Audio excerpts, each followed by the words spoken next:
Hello and welcome back to Suspended Animation. I am your host, Dennis Patholkas, and this is The Boys, Season 1, Episode 5, Good for the Soul. Welcome, everybody. How's everyone doing? Let's get some business out of the way first, and we'll get some more people to come on in. I know this was, I'm 15 minutes late. Usually I'm 15 minutes late on this one because it's after work, and depending on traffic, if it's good to me or not, which today it was not, it's kind of hard to make it in, watch, take notes, and then get everything set up. So if you like what you see here, hit the subscribe button, hit the like button. You can hit the dislike button. I just ask you to go down in the comment section, tell me what it is you don't like, give me some constructive criticism, some feedback, if you will. Also, if you want to see when I'm going to be on live again next, there's a 50-50 shot of this happening. You can hit the bell down below. If you already hit the bell, don't hit it again. It will unclick it. You can go into the bell settings and get as many or as little notifications as you want. If you want to see when I'm actually going to be on, you can go to my website, suspendedfanimation.com, and take a look at the schedule there. My schedule is also mirrored on my Facebook page for Suspended Fanimation. It's there as well. I have a Twitter, I have an Instagram, I also have a Patreon, but I don't have any tiers set up as of yet. And as Penn Farm Girl says, like, share, and subscribe. Thank you, Penn. There we go. With that out of the way. So yeah, this is the 5th episode out of 8.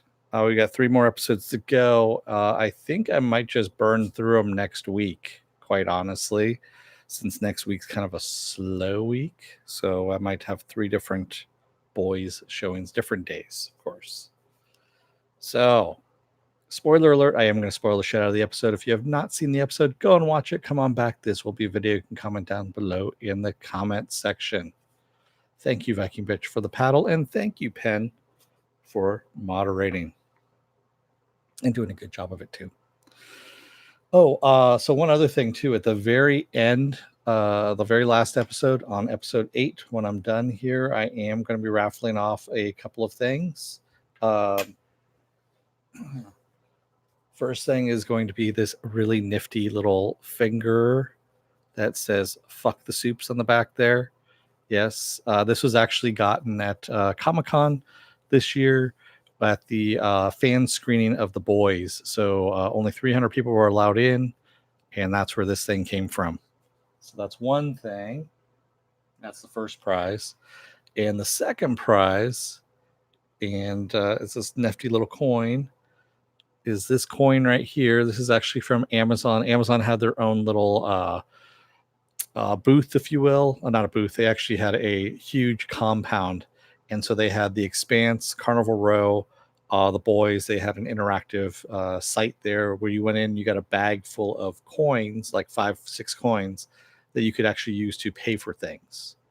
So like food and whatnot. They had actually different foods there and stuff like that, but each of them were themed, and one of them was The Boys. So I am giving that away. It also says 2019 Comic-Con on the back there as well. So that'll be the second place prize.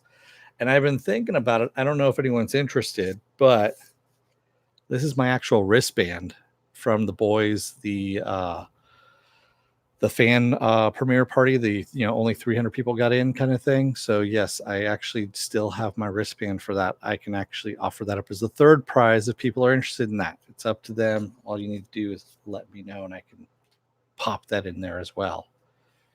So let's get started on the episode, shall we? As I said, spoiler alert, I am going to spoil the episode. So you can see the little spoiler alert sign right above me here. We end up in Havana, Cuba, where we see Pop Claw doing drugs, and she is waiting for, hey, Viking Bitch, she's waiting for A-Train. A-Train hasn't been there for days, and he suddenly shows up, and he tells her that Stillwell thinks it's good for them to go public. It's okay for them to go public. And she's like, really? You're not shitting with me now, are you? And he's like, no. This is true, but you need to tell me. You need to come clean with me. Who'd you tell about Compound V? And she says, all right, I'll tell you what happened. And she tells her everything. Not everything. She doesn't tell him why the guys were there and why they blackmailed her. Just that there were some guys there and they were blackmailing her, and so she told them about the Compound V. And he reminisces about her saying, hey, remember the first time our first date? And he's telling her about all the stuff that he noticed about her. And then he tells her that he loves her. And then he uses super speed to shoot her up full of heroin and OD her at that point. Yeah. Nice boyfriend that he is. And then he ends up, of course, going back to Homelander, telling Homelander that, you know, she OD'd on heroin, and Homelander's, oh, that's horrible. And then he goes, well, you need to stop shooting up as well. And A-Train's like, what are you talking about? He goes, you've been shooting up Compound V. I've noticed. And he goes, no, I'm clean. I've gone cold turkey. And he goes, all right, that's good. But, you know, I'm watching over you is what he says. He hugs him and says, I love you. You know, you're part of the family, and I'll watch over you always, as he says. And then he goes, oh, so what's going on with the Asian girl? Have you found her yet? And he goes, no, I'm working on it. And that's when we see the female. She wakes up to Frenchie cooking for her. And he's talking to her about, you know, that he's basically trying to put her at ease, and that she, you know, he knows that she's not a bad person, all this kind of stuff. And we see that she's actually chained up and can't reach Frenchie. She tries, but no, she knocks over the food that he's cooked for her. So we end up at the Believe Expo, which is the religious superhero expo. That's this huge thing. And Huey and Starlight are walking through the tents, and she knows everyone because, as she puts it, her and her mom used to do a lot of these, all these events. They used to travel on the circuit, as she puts it. And now she's wearing her old uniform, which everyone decided was a little more family friendly than her new uniform. And so she said she was actually traveling on this circuit with her mom called Capes for Christ. And you know, the boys are listening in, by the way, on her cell phone, on his cell phone, to them as they're talking. And they're walking, and they meet up with her mom, and she asks how the flight was and all this stuff. And then her mom notices Huey, and she goes, oh, would you like an autograph? And he goes, no, we know each other here, kind of. And she's like, and Starlight's like, yeah, he's a friend of mine. We know each other. And her mom's like, oh, kind of thing. Like, she, you know, kind of finally gets that they might be romantically involved. But yes, yeah. Yeah, we'll get to somebody's birthday here in a moment. I'm doing something a little more, important, like the wrap up and things like that. So I'm kidding. Happy birthday, Viking bitch. So, we end up, of course, Ezekiel talking on stage. And in the meantime, as Ezekiel's talking on stage about God and everything like this, Mother's Milk, Huey, and Butcher are down below, and they're scouting out all the different security that's going on and about how tight the security is. As Butcher put it, it's tighter than a choir boy's bunghole. Yeah. Which was kind of wrong and pretty funny at the same time. And Ezekiel's basically talking about how soups are emissaries of God's powers and things like this. And Butcher ends up telling Huey that he needs Starlight. Well, Huey mentions, he goes, yeah, can you believe they're selling these diamond passes for $15K to go and meet backstage with Ezekiel for, one-on-one. And Butcher's like, oh, you should talk Starlight into getting you into that thing. Can you do that? And get some VIP access to Ezekiel? That's where you can actually show him this. And he shows him the picture of the security camera that he took of Ezekiel with two guys. And that's what they're going to use to blackmail him in order to find out where the Compound V is coming from. And Huey's like, shit, really? I've got to do this? All right. So Queen Maeve and Homelander, by the way, are now at a memorial for the plane crash victims. And Homelander's reading off all their names. And Maeve is flashing back pretty hardcore about the final moments of that flight, with all the people screaming at them and begging them. And she can't take it and walks away.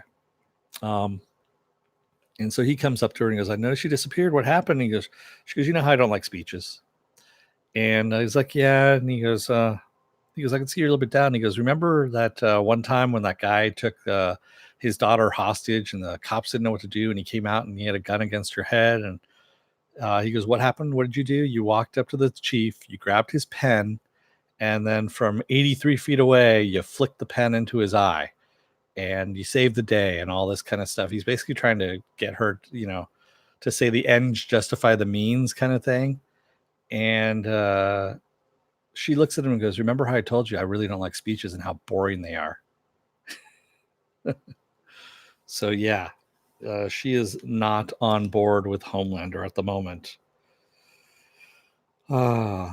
So Starlight, in the meantime, is walking with her mom, and she's starting to see a whole bunch of this like pray the gay away stuff. And she goes, when has that been there? And her mom's like, what? That's always been there.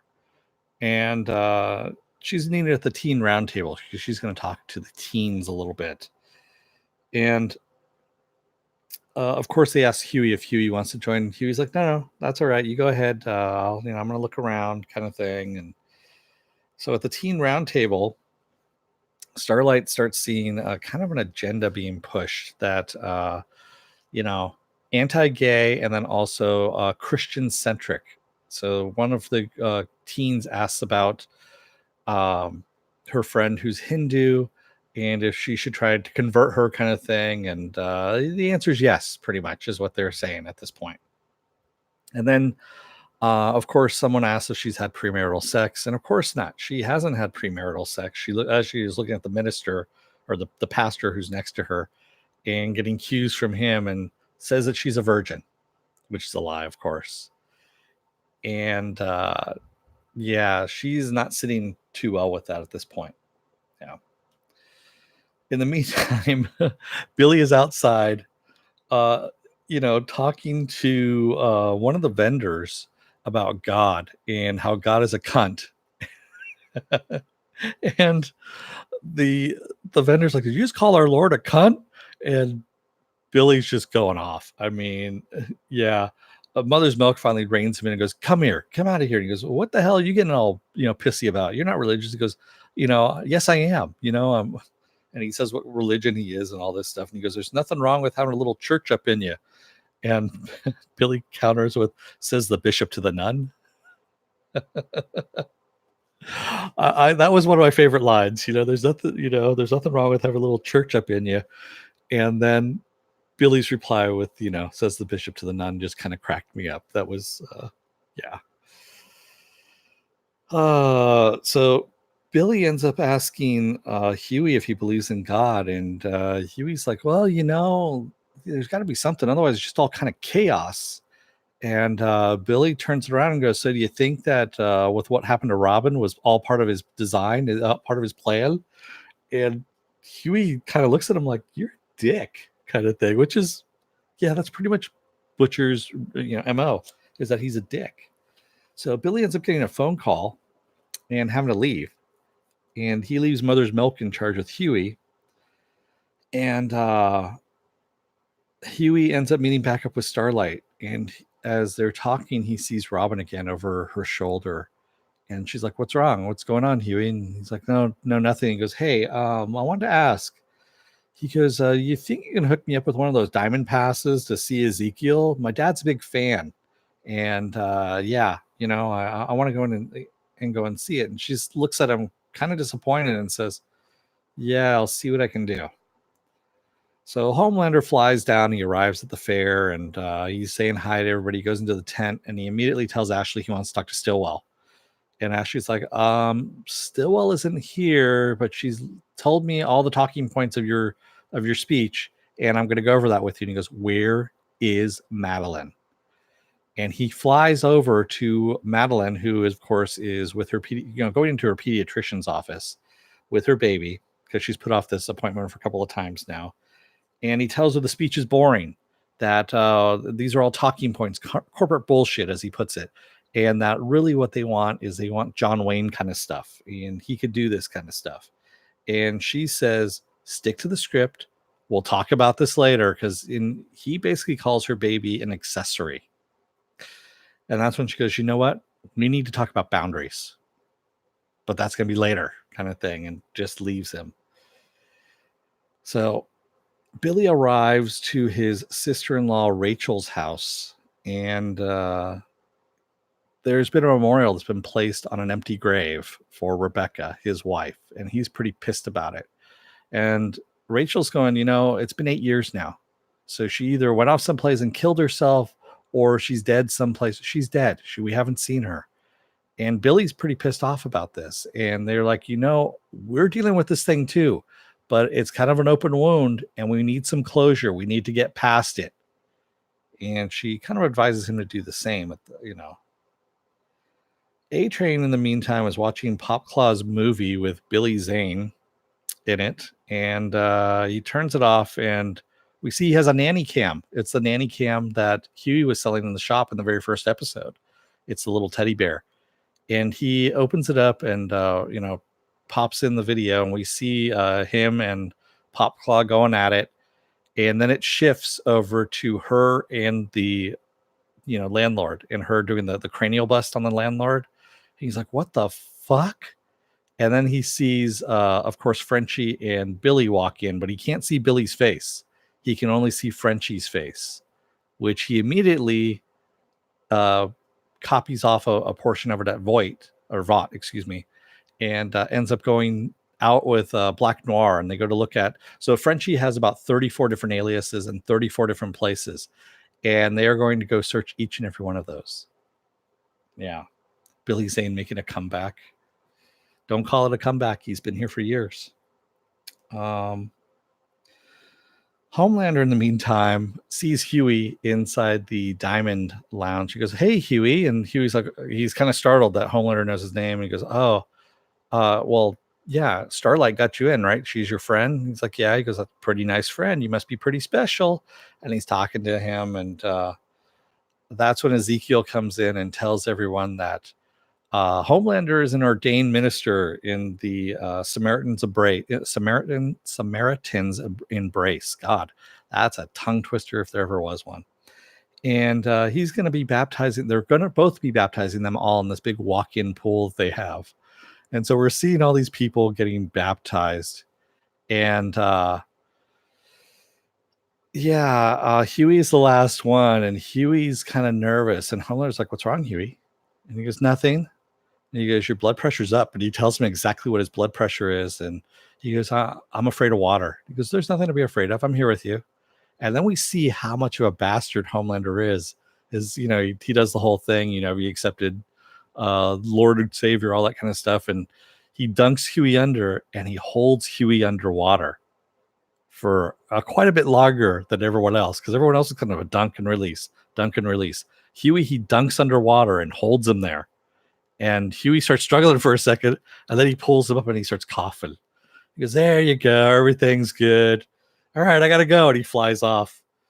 And as everyone's drying off, Huey goes to approach Ezekiel. And Ezekiel's like, oh, no, I got to go. And he goes, well, I need a little Christ's guidance from you. And he pulls out his phone and realizes that he had the phone with him when he went into the pool. So he can't pull up the fucking picture that he's got in there. And he improvises and he goes, you fucked me at the Soups Only Club over on, and he says what corner it's on. And he goes, it was a really good time. And he's going into details and all this stuff. And Ezekiel gets pissed off and grabs him by the throat. And he goes, how dare you come to me with that vile shit here? And what are you expecting to get out of this? And Huey basically tells him, he goes, I've got a video of it. He goes, if anything happens to me, a friend's going to release it on YouTube, and it's going to go everywhere. It's going to go viral unless you answer some questions for me. And he wants to know where the vaccine or compound V is coming from, or where it's going, essentially. And Ezekiel says, like, who are you? And he goes, that's not important. Tell me what I want to know. And so Huey ends up calling Mother's Milk from a borrowed phone and tells them, hey, the vaccine is coming from Samaritan's Embrace, and it's going to hospitals all over the country. And he tells them where the next shipment is going to be heading to. So Billy goes to the cemetery and sees his wife's tombstone there, and he's got a sledgehammer in his hand, and he ends up smashing the thing to bits. And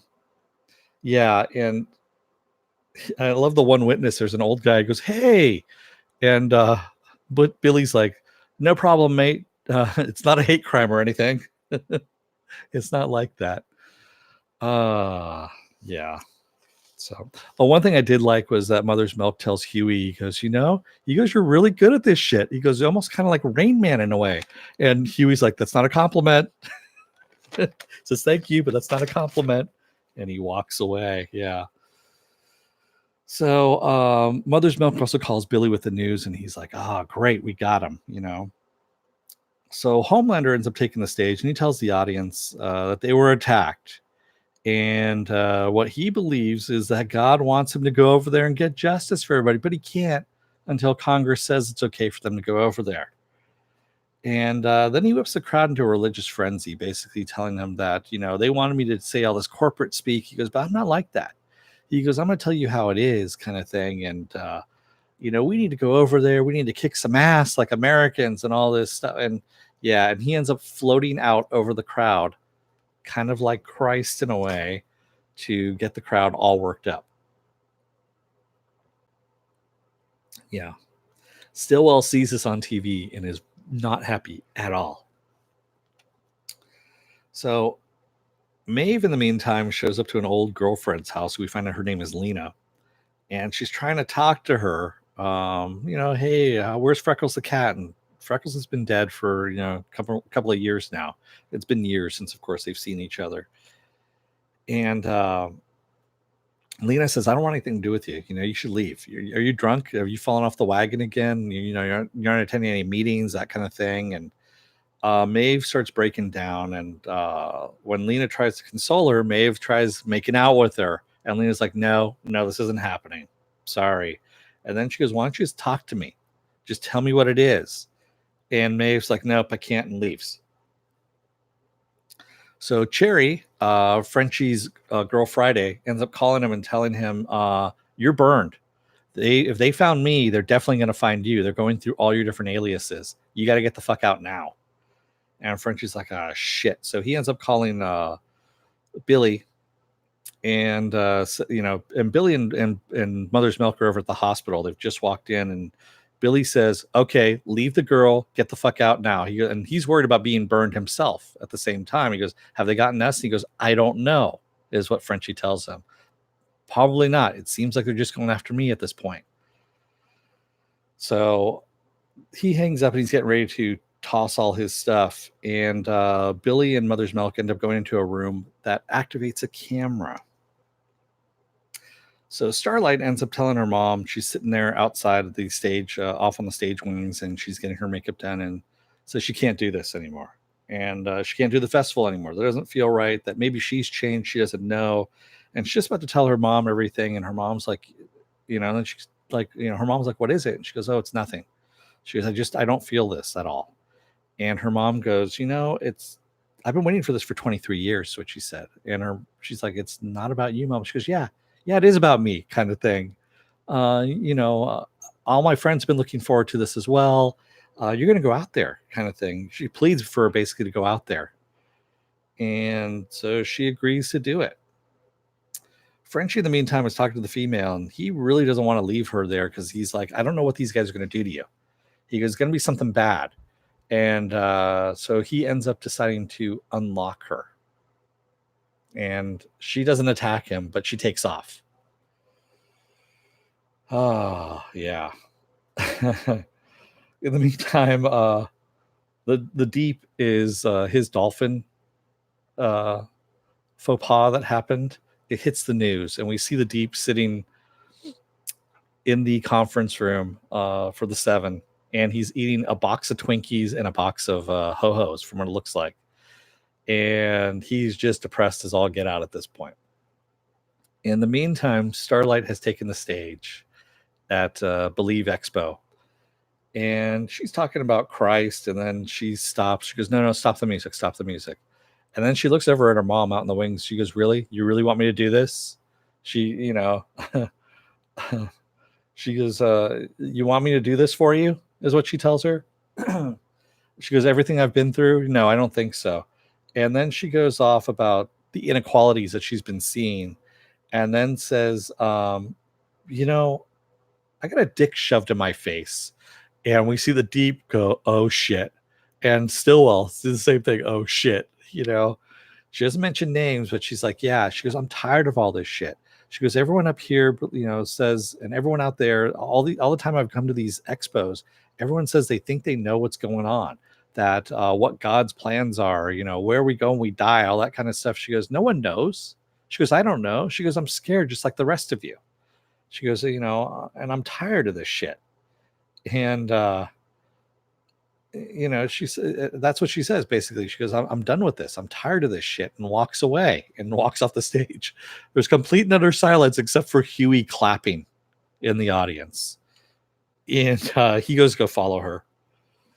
So Mother's Milk and Butcher find that Compound V, in an IV bag that is being pumped into babies, and they're essentially, superheroes are not born, they're made. This Compound V is pushed into random babies to make superheroes. Yeah. So Huey goes up to talk to Starlight to congratulate her on her speech, and she's pissed at him. She tears into him about, did you have enough quality time with Ezekiel? Do you want me, because it's all about you. Do you want me to get some more stuff? Do you want me to get you like a goodie bag or something? And he drops the bomb. He goes, my girlfriend died. And she's like, what? And he says, yeah, she died, not that long ago. And I was looking for a way to get out of the shit that I'm in. And that's when we met. And he goes, I'm sorry. It wasn't fair to you, is what he tells her. And, he tells her that everything that he's heard here today, nothing helped him. He goes, this is all bullshit. He goes, except for what she said. And, he goes, that was the best thing he heard all day. So they apologize to each other and they hug. Billy, in the meantime, is getting some Compound V from the IV bag when some guys with guns come in and start a gunfight. Yeah, in the nursery there. And they're hiding behind a pole, and they've got guns, of course, too. And Billy tells Mother's Milk to cover him. And he pulls over one of the incubators with the baby that has laser eyes. And he pulls the baby out of the incubator, holds it up, and uses the laser eyes to cut the guys in half. And there's one guy left, and the baby stops. And he looks at the baby. He's like, come on. He kind of shakes it just a little bit like that. And the baby's laser eyes also light back up again and take off the guy's head. He goes, fucking diabolical. Which I thought was pretty damn funny. So he's putting the baby back in the incubator, and he goes, that was a good job there, little buddy. He goes, but remember, keep your nose clean. He goes, otherwise I'm going to come back and stomp you. And they take off. Oh, man.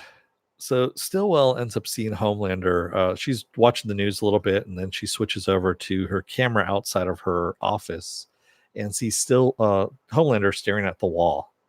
And she looks over at the wall and she goes, I can see you out there looking at me. Do you want to come in? Are you afraid? Are you afraid to come in and talk to me?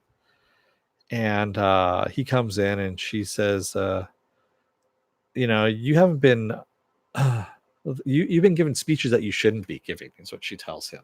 She goes, have I not been paying you enough attention, is what she says.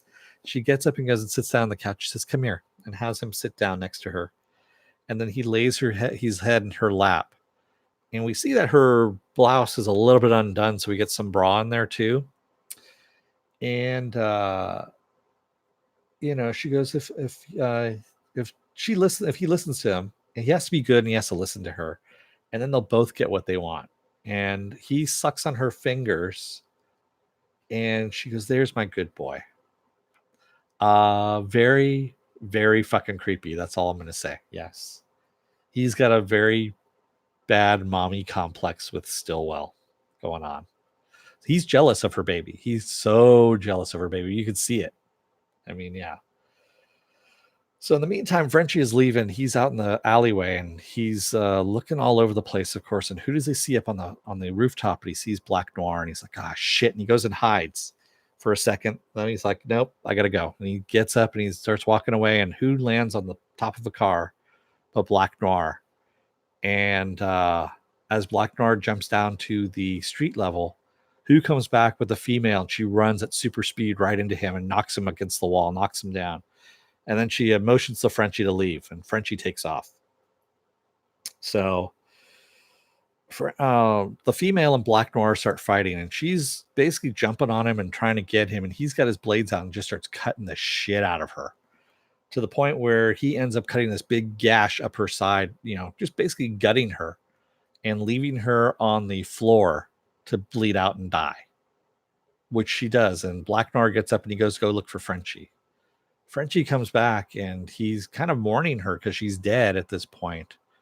And all of a sudden she inhales sharply, and she wakes back up, and we see her side close up and heal, and she grabs onto his hand. And he looks at her and goes, "You're a miracle." That's what he says. And that's where we leave off on the episode. Is this our version of Bats versus Wolverine? Possibly, Joe. Could be. But yeah, pretty fucking good episode, I have to admit. We had a lot of stuff in this. I mean, we got a lot more of Starlight's background. We got some more Ezekiel, with creepy Ezekiel that he is, and creepy Homelander too. We got, of course, some more about Queen Maeve's background, as it was. And yeah, I mean, they filled in a lot of stuff, as well as getting the story to move along. And again, like I've said before, I'll say it again, that you want to move the damn story along while you are actually filling in your gaps. Just keep it moving. Don't stop everything to tell people things.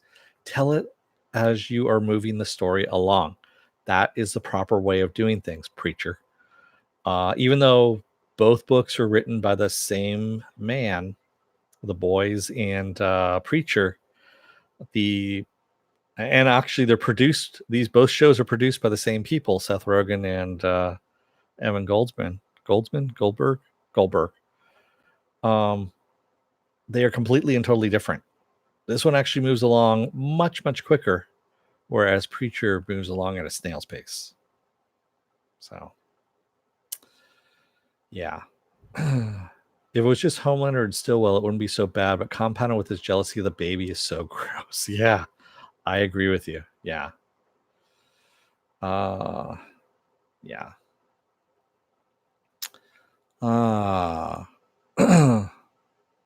So, yeah, Mr. Roboto, you probably didn't hear before, but I am not going beyond the episode. So people that are not caught up yet, I'm not giving any spoilers for what's going on in the next episode. Yeah. So I'm keeping it as is. Sure, we could talk about her birthday now. Sure, why not, Joe? It is Viking Bitch's birthday, by the way. So everybody, welcome and happy birthday, Viking Bitch. You're what now, 23? Is that right? Is that what I heard? No, 24. That's what it is. Dennis, there's a lot of story to fill for Preacher, like the first. Yes, there is a lot of story for Preacher to fill, but they had 3 seasons already to begin with. Sure. So, quite honestly. Hey, no, I'm not going to sing you happy birthday, because that's the kind of dick that I am.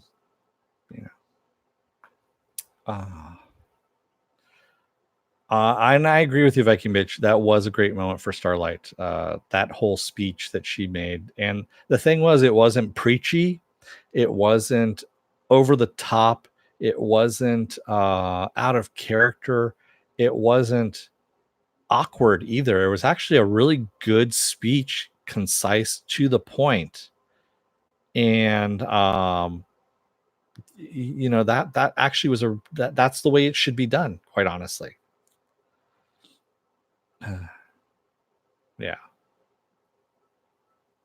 And no, I'm not singing. Sorry. Ain't gonna happen. Maeve is mostly drunk, so it's time. Yeah, Maeve was drunk in that scene. This is true. Maeve in the bus was an epic action scene that rivals. Oh, yeah, I agree.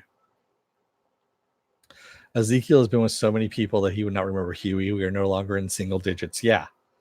That's the whole thing with Soups.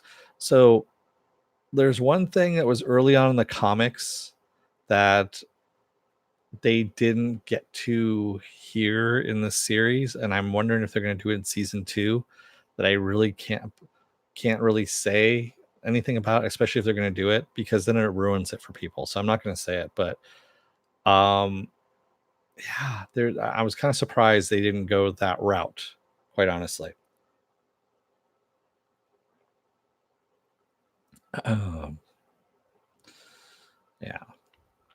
So Maeve is damaged, and Starlight needs to get out, or she'll end up the same way. Yeah, yeah, exactly. Pen Farm Girl, I agree with you.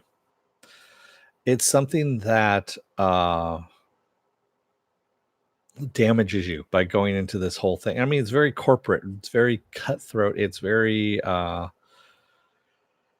it's handled very business. It is very it's also a commentary. This whole show is also a commentary on celebrity, on being a celebrity, and how it kind of chews people up and spits them out. And that's the other thing about it. The comic actually didn't get too much into that whole thing of the celebrity aspect of it.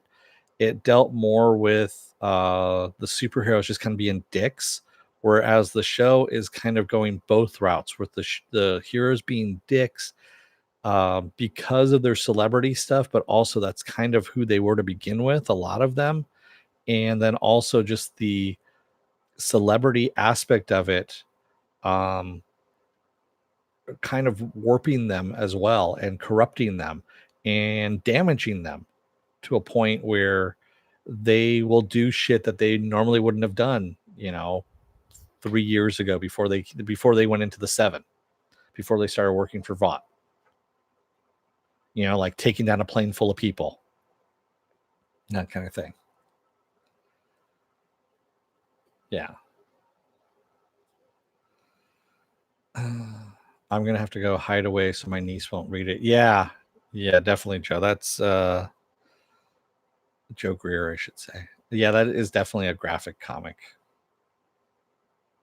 There's been talk now because of Garth Ennis being so prolific right now with the series that are coming out, of them trying to do another version. So there was an animated version of The Pro. For those of you who don't know what The Pro is, The Pro is about a prostitute who ends up gaining superpowers because she has sex with a super, and the stuff that happens. It's very graphic, very graphic. And they were going to do an animated movie of it on FX, I want to say. Yeah, you won't. It doesn't make print very often. Joe Greer, The Pro. It's something that it's so graphic that it doesn't. Yeah, I have a copy of it someplace around here. I was actually at my local not my local, my ex landlord's comic book store, and it was there. I saw it sitting there. They actually had a first print for like $40. Yeah, because it was an actual graphic novel. It was just a one and done bound issue and all that stuff. And that one they want to make into a live action movie. That's what they're talking about, or a live action series. And I'm like, no, God, no, you can't do that one. There's just no way, quite honestly. It's very graphic. I'm curious if the show will deal with what was happening to the young soups. Yeah, I agree with you, Viking bitch. There's stuff like that, and then also, I know they talked about the soups only club, but there was also another club that the soups go to in the comics that is tailored just for them, and I'm wondering if they're going to go down that route as well. Yeah, the Pro is very funny, crass, rude, and just in your face, but at the same time, it was very graphic too. Yeah. Let's just put it this way: you have a Superman kind of character who has an orgasm, and his orgasm pierces an airplane that's in flight. He's on the ground, by the way. The airplane is up in the air. Yeah, like that. And they actually show that. So it goes through the plane. Yes. I miss the days when Heavy Metal was the most graphic comic ever. I know it's pricey on Amazon, yeah, Joker, because they do not print it anymore. It hasn't been printed in a long time. I agree with you, Viking Bitch. It is some very powerful, powerful stuff.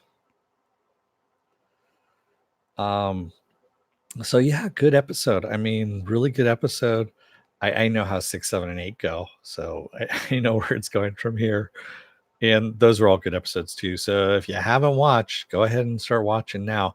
So what do you guys think? Yeah, up for me doing all 3 next week? Not all at once, but like 3 different days, or do you want me to keep doing once a week on the last 3 episodes? It's up to you guys on that, because I can, punch them out next week and get it all done.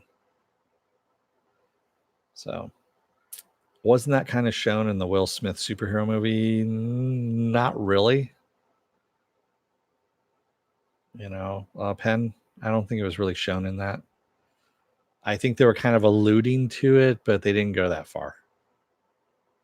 Yeah. Yeah, there's all kinds of weird stuff. Some people start speculating on,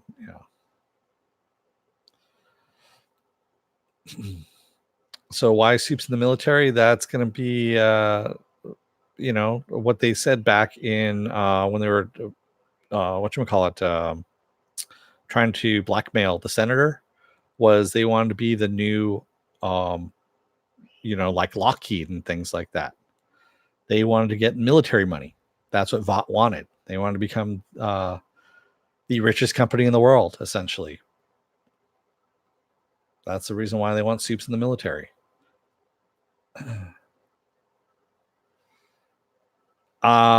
Penn, she actually dodged it, so that was the reason why. That was, yeah. Yes, there was, a job that was being performed, shall we say. Yes. Hancock, the movie, yeah. Everyone blanks on it, Penn, because it's a horrible movie.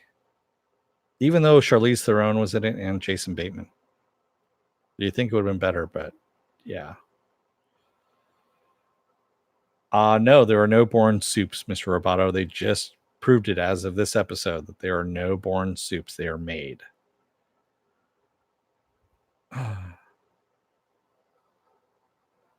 Who could join? I don't understand what you're talking about, Mr. Roboto. So, all right, let's see what else we got here. I'm going to scroll up a little bit more because I didn't scroll all the way up. The soups are like rock stars. They have groupies dying to get close to them. They don't need Tinder. Exactly. Black Noir is more like Dark Knight than Hawkeye. Black Noir, they never really say what his powers are, to tell you the truth. He's always just kind of silent. And it looked like he had some superpowers, like he had super speed, maybe, and some super strength. But we never actually get an idea of what his superpowers are. Other than he's just kind of a dick to people and just really silent, kind of a loner. No, Starlight was not born with powers, Mr. Roboto. This episode seems to have given away the big secret. Exactly, Penn. Yeah. Joe, stop pushing it.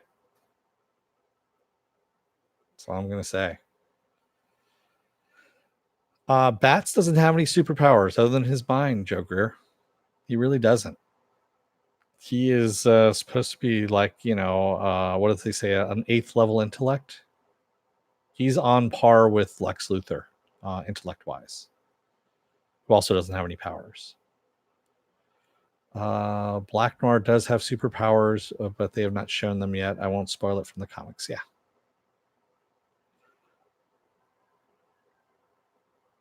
Yeah, Mr. Roboto, she said she was born with powers, but she does not know that she was born with powers. That she was not born with powers, that she was given powers by Vought. So, there. Starlight's mother just wanted him to gain fame through selling her baby out to become a superhero. Maybe. Yeah. Yeah. I'm not going to get into it because it goes into future episodes here. We're going to have a whole thing about that. That's all I'm going to say. That's all I'm going to say about it. So, with that said, hopefully you like what you see here. Hit the subscribe button, hit the like button. Also, if you want to see when I'm be on live again next, you got a 50-50 chance of YouTube actually notifying you on that. Hit the bell down below. If you already hit the bell, don't hit it again. It will unclick it. You can go into the bell settings and get as many or as little notifications as you want. You can also see my schedule up on suspendedfanimation.com. It's also up on Facebook, my Facebook page. Excuse me. I have a Twitter, I have an Instagram. I also have a Patreon page as well, but I don't have any tiers set up as of yet. If you're still on the fence about joining up, you're going to see at the very end of the video, a video up here that is going to pluck a video from my vast video library, especially for you, based on all the algorithms of everything you've been watching. It's going to pluck it and put it there. Excuse me. And up here is going to be Woo Assassins. By the way, if you haven't watched Woo Assassins on Netflix, go and watch it. It's actually a pretty damn good show, which means it's probably going to get canceled because I like it. So watch it now while you can.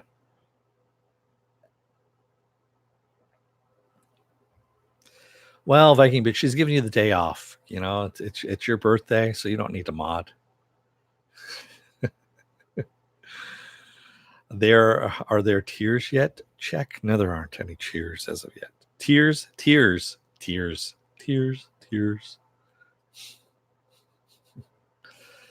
Exactly. Follow me on Twitter. Follow me on Instagram. Instagram, I haven't put any pictures up lately since Comic-Con, but who knows? I might sneak a couple pictures in here and there. You never know what might happen. Yeah, stuff sometimes grabs my fancy. Sometimes I run across stuff that is, genre related. It does happen. Yeah. Sorry, Pepper had just this weird look on her face. It's pretty funny. That's all. And that's right. Tomorrow is Saturday Morning Blast Off, where I take the genre news of the week and talk about that and any other genre stuff you guys want to talk about. I know there's no MySpace, Mr. Rapato. MySpace is closed down for renovations. They're supposed to open up never. This one they're going to reopen. Sunday is going to be Preacher. Sunday is going to be Preacher. Monday right now is up in the air. I still haven't heard back from you guys whether or not you want me to do a couple boys, if you want me to do the last 3 boys episodes next week, or if you want me to space them out once a week still. I can do either one. Because if that's the case, I'll ask you guys again tomorrow about that. Because if that's the case, if you guys just want me to do it once a week, then I will talk about the Rook on Monday. I can actually do that. Exactly. You can talk amongst yourselves for a little bit and get back to me on it. Yeah. And Wednesday, of course, is the second half of Woo Assassins. And of course, Friday is going to be The Boys all over again. And then the week after, we're actually going to be kicking into the new seasons of stuff. Yeah, you think? Well, if I do Monday, I'm going to do all 3 episodes next week. So I would do 6, 7, and 8 because they kind of tie in all together. And I think that would work. Yeah, Viking Bitch, did you check out Woo Assassins at all? Did you check out the first episode? And what'd you think of it? You still haven't done it yet. Well, hopefully you got time off for your birthday. Have we mentioned that it's your birthday today or no? Work, what's that? I don't know what you're talking about. I haven't had to, work's been, Nice. That's the way you're supposed to do it. Take the day off and do nothing. That is fantastic. And tell Mufa nobody, to get off his ass and, do stuff for you. He's not here, so I can talk bad about him. It's your birthday after all, you know. He doesn't need to work. Aw, that's nice. He sent you flowers and balloons. I just sent you a poopy emoji. That's all it was. Because that's the way I am. But it did have a smiley face on it. That's right. And with that said, thank you everybody who joined me tonight in the chat. Also, thank you out there if you made it this far in the video. Yes, you did call me a shithead, so I kind of figured it was worth it. And we will see you tomorrow for Saturday morning blast off. So with that said, I'm gonna let you guys go for the night. Happy birthday, Viking bitch. Hopefully you have a good night. And the rest of you too, hope you have a good night. And I will see you bright and early tomorrow. Well, not bright and early, but 10:30 in the mornings. Good enough right there. And with that said, don't let the door hit your ass on the way out. Otherwise, you may have an ordained minister who's also a superhero try and hold your head underwater as he's baptizing you because he's a little bit of a dick. Actually, he's a lot big of a dick. Thank you, everyone, and good night.